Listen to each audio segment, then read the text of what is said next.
Hi guys! Hello mga momshies! Welcome back to my vlog! Small lang tayo, parang mini vlog lang tayo for today's video. I just wanna share my experience during the time na nag-trade din ako ng phone ko. Kasi before, may Android phone ako na ginagamit ko pang business or business related or work related na kung ano man, ganyan. And ayun, sa pag-edit and also yun nga sa work dun yun yung ginagamit ko. And sometimes pag picture and pang video na din. Originally, binili ko to nung April lang. Yun yung Vivo na bago, Vivo V27e. Tapos nakita ko, parang sabi ko, parang hindi ko na bet talaga yung camera niya. And by the way, guys, I'm not using iPhone today. I'm using the Xiaomi Pad 6 tablet to video myself. Ayan. Try ko lang. After months, parang hindi ko na masyadong bet yung camera niya. Sobrang blurred. Tapos, ako lang yun. Charot. Pero hindi, parang hindi talaga niya nasa-satisfy yung kailangan ko. And litong-lito din ako sa mga features niya. Hindi ako sanay sa ganong features. Mas nasanay kasi ako sa Poco phone or Samsung. Yun kasi yung mga phone ko previously. And then, eto na nga, actually, gusto ko talaga ng phone na flip. Yung Samsung Flip 5, yun talaga yung pinaka-gusto ko. So, iniisip ko, mag-upgrade na lang ako pag nag-renewal. Yun na lang yung ipapalit ko. Tapos, nag-SM kami, napadaan ako sa Samsung kasi gusto ko nga mag-check muna. Check lang. Or baka naman pwede ako mag-A series kasi parang spare phone ko lang. Tapos nung pagtingin ko doon, nag-offer na sila sa akin ng kung ano-ano. At ito na nga si ate mo, nabudol na nga si ate mo. And, ayun na nga. So, napag-alaman ko na pwede ko palang i-trade in ang aking phone. At during that time, wala akong dalang na kahit ano, charger or anything. Basta, yung phone lang. Tapos yun, sabi ni ate, ma'am, pwede niyo po i-trade in yung phone niyo. Ano po ba yung unit niyo? Sabi ko, Vivo, V27e, sabi ko sa kanya. Try natin, ma'am. Ano po ba yung ano nyo? Gusto nyong unit? Sabi ko, gusto ko na flip. Or itong gusto ko ng Ultra. S23 Ultra. Tapos, nung pagkapunta ka doon, sabi niya, pwede ma'am natin yan i-trade in and then, mababawas yan sa pinaka amount na babayaran mo. O, diba? And then, doon ako parang, bet ko yun. Tapos, nung nag-check ako, pag flip kasi, wala silang freebies na iba. Parang pinaka-freebie lang nila is to upgrade your phone. Parang, for example, yung worth na kunyari yung pang 256, gagawin nilang 512. For flip or fold. So, sabi ko, yung sa ano po ba, yung sa Ultra. Sa Ultra kasi, 256 or anything, kung gusto mo 512, may free sila na Galaxy Watch at saka Galaxy Earbuds. Oh, di ba? So, parang gusto ko yun. So, ayun na nga. After nun, bago nila syempre i-check kung pwede ka mag-trade in, i-check muna nila yung sa Smart Exchange na app. So, ayan, ilalagay ko dito. Ayan, mag-login lang sila dyan, ilalagay yung unit mo, ay papalogin ka, bibigay mo lang yung information mo, and iti-test nila yung phone mo kung ano pa, working, and kung ano pa talaga yung value ng phone mo. For example, sa iPhone, ganyan, iti-test nila yung screen, yung mic, yung speaker, yung keys, anything, and then, kung gumagana pa lahat. Kasi kapag kunyari may konting damage, syempre mababawas na yun sa value ng phone mo. During that time, yung Vivo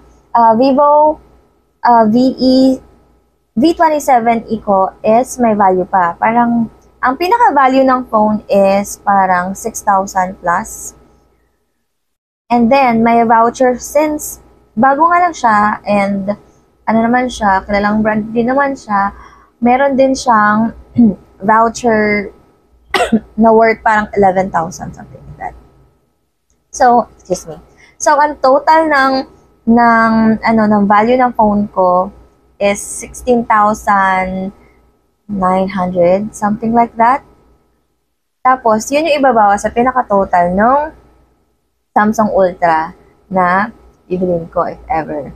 Tapos, yun na nga, to think of it, parang sabi, ay, oh, worth it na yun. Kasi nga, nabili ko yung Vivo 27 Eco ng parang 17,000. So, parang binili lang ulit nila sa akin yung Vivo ko ng ganong presyo. Tapos, kaya yon na ano na ako, nabudol na si Madam. Nabudol na si Madam at ito na nga, nakuha ko na ang aking phone. So, ang kinuha ko is ang Galaxy S23 Ultra. Ewan ko, di ako nakatulog. Tapos, eto siya, guys. Siyempre, pinili natin. Purple. Ayan. Ang ganda, diba? Ayan. Purple siya. Ayan. Tapos, ang free niya ay Galaxy Buds 2. Which is, eto na. Binigay ko na lang to kay Daddy kasi may kasama tong ear tip. May small, medium, large na ear tip. Depende sa kung anong kasya sa tenga mo. Eh, sa akin kasi, hindi talaga ako gumagamit ng ganon na earphone or earbuds or AirPods. Ayoko nang may ear tip, yung may parang rubber. Hindi siya kasya talaga sa tenga ko. Kahit trinay namin na liitan, pinaka-small na. Hindi talaga kasya. Yung earbud talaga, hindi talaga kasya sa tenga ko. Kaya, si Daddy na makikinabang nito. Ayan. May kasama siya nga dalawa. So, 3 ear tip. Meron na din siyang kasamang cord for charging.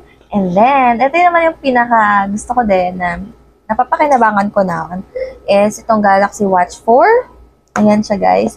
Itim ang ayan siya. Ito, itim. Ba, cute. Okay na din. At saka yung size niya pang girl, yung 40mm, na yung hindi siya ganun kalaki. So, sakto lang siya sa wrist ko. And then, may kasama din siyang charger. Ito, yung charger ng Galaxy Watch. So, very, na siya.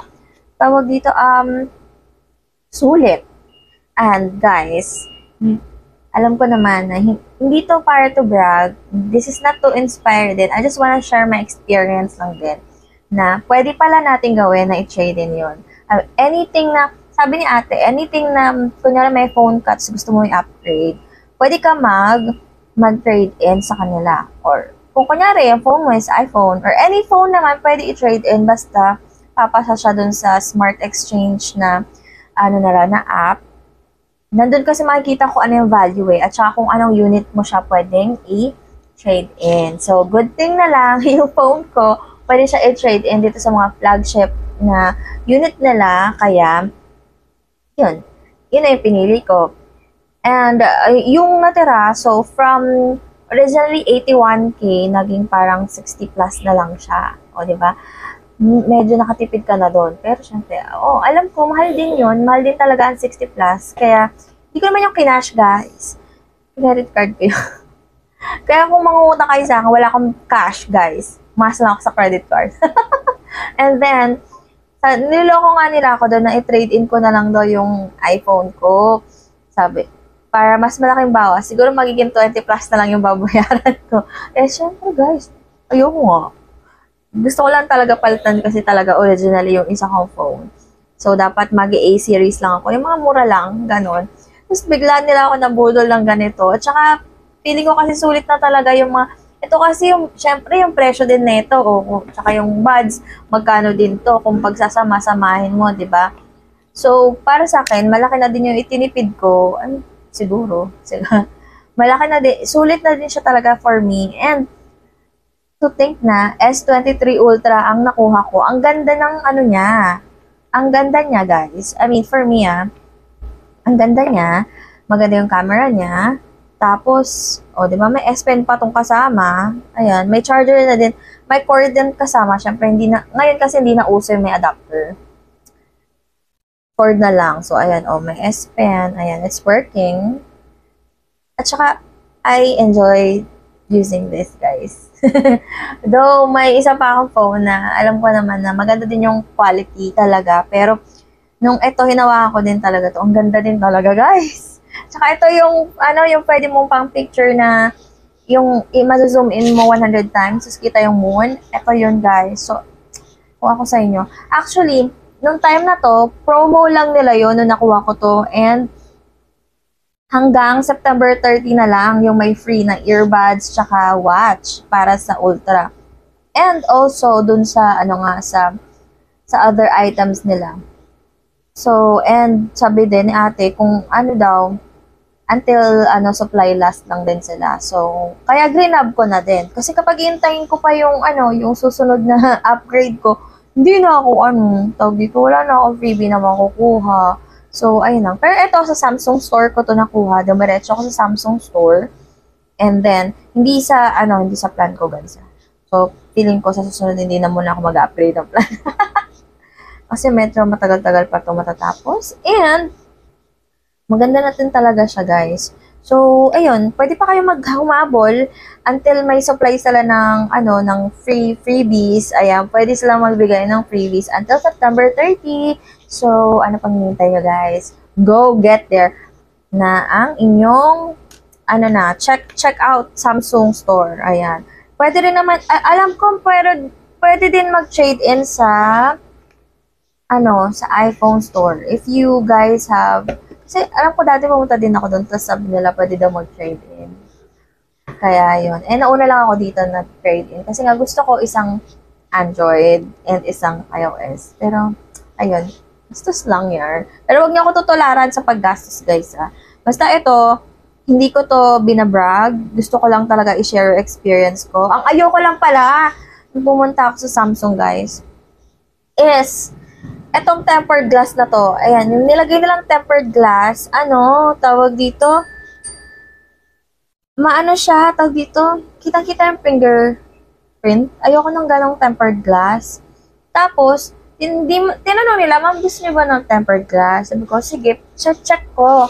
Tapos, nung magbabayaran na kami, nakadikit na daw yung tempered glass. Hindi man lang ako tinanong kung gusto ko ba na i-avail na talaga or hindi.